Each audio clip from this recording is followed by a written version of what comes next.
I'm glad to speak to you exactly 106 days after I last spoke to you.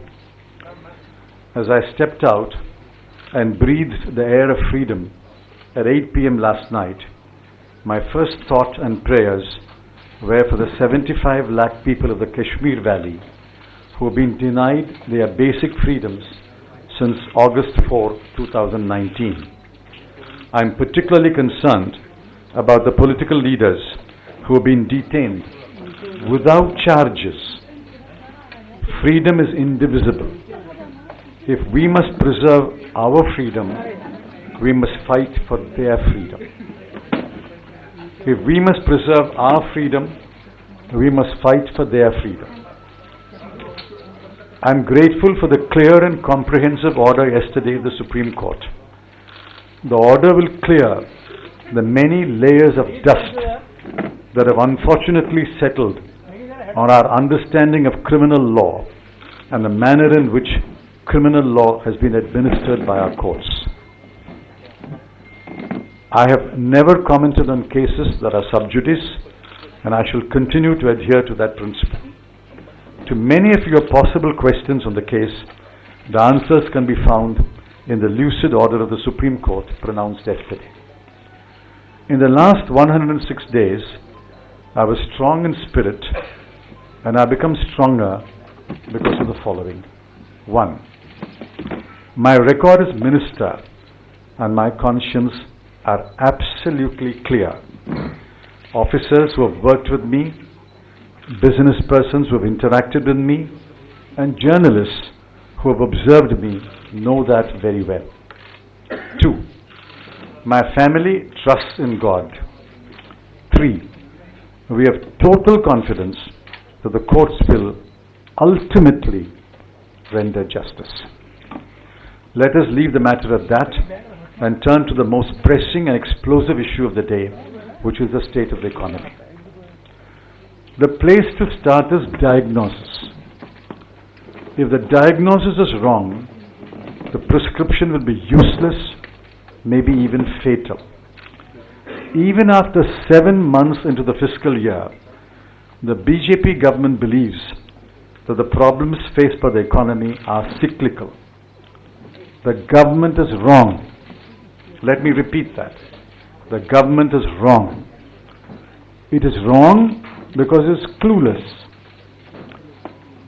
It is unable to look for the obvious clues because it is stubborn and mulish in defending its catastrophic mistakes like demonetization, flawed GST, tax terrorism, regulatory overkill, protectionism, and centralized control of decision making in the Prime Minister's office.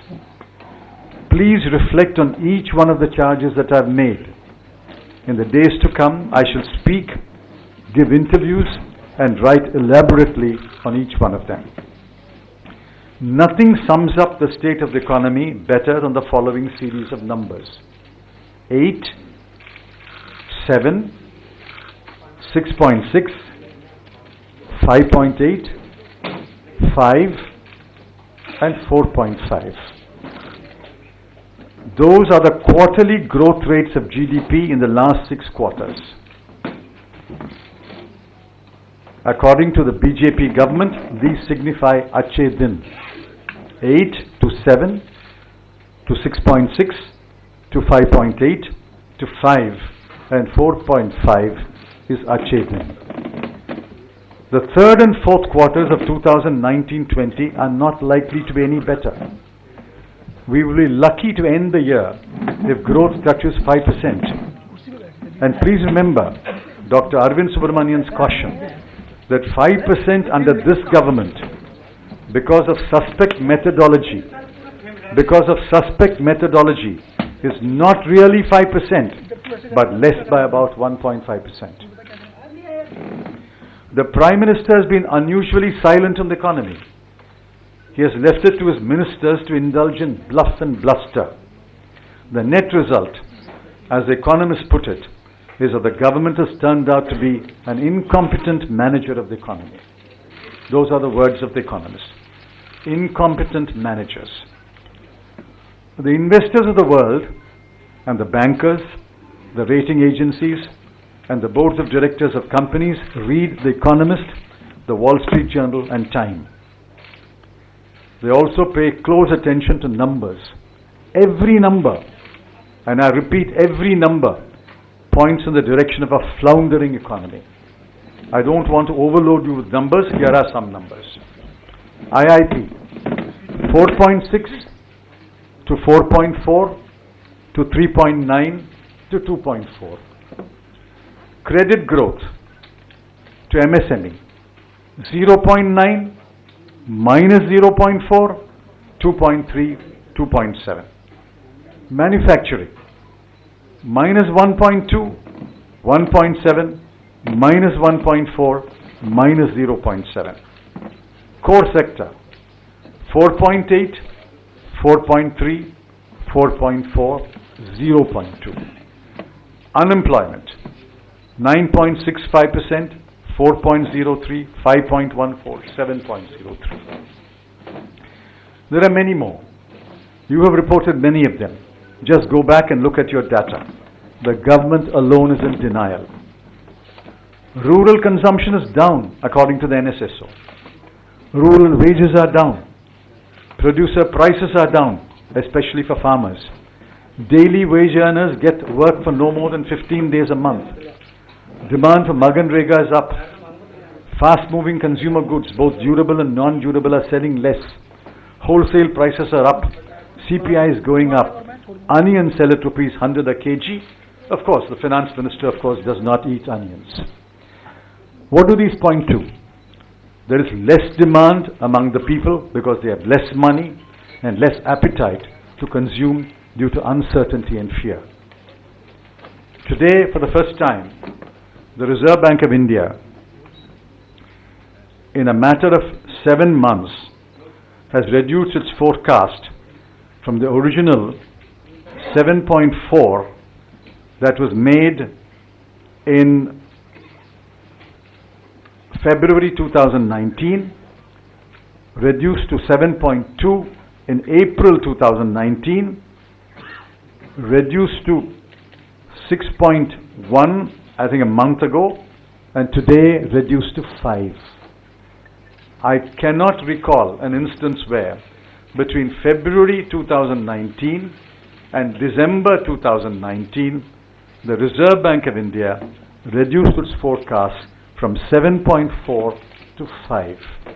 This is unprecedented. Either the Reserve Bank was completely incompetent in making its first assessment in February 2019, or the government has been extremely incompetent in managing the economy in the last 8 months. Unless demand increases, there will not be increased production or output or increased investment.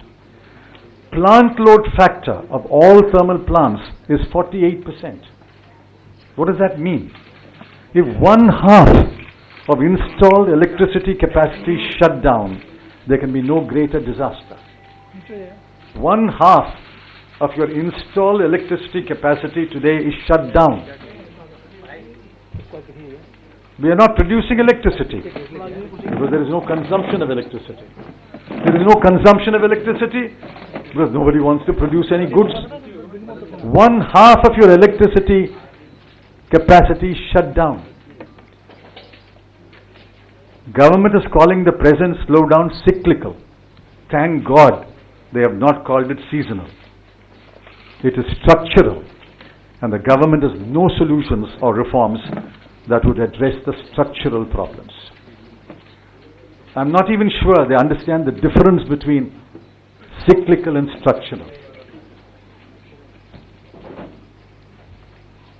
The UPA lifted 140 million people out of poverty between 2004 and 2014.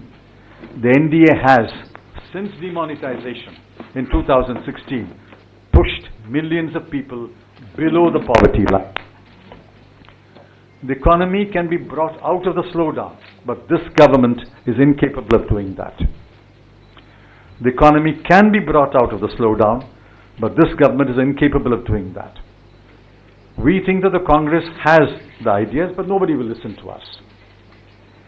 I believe that the Congress and some other parties are better equipped to pull the economy out of the slowdown and push economic growth. But I'm afraid, my friends, we have to wait for better times.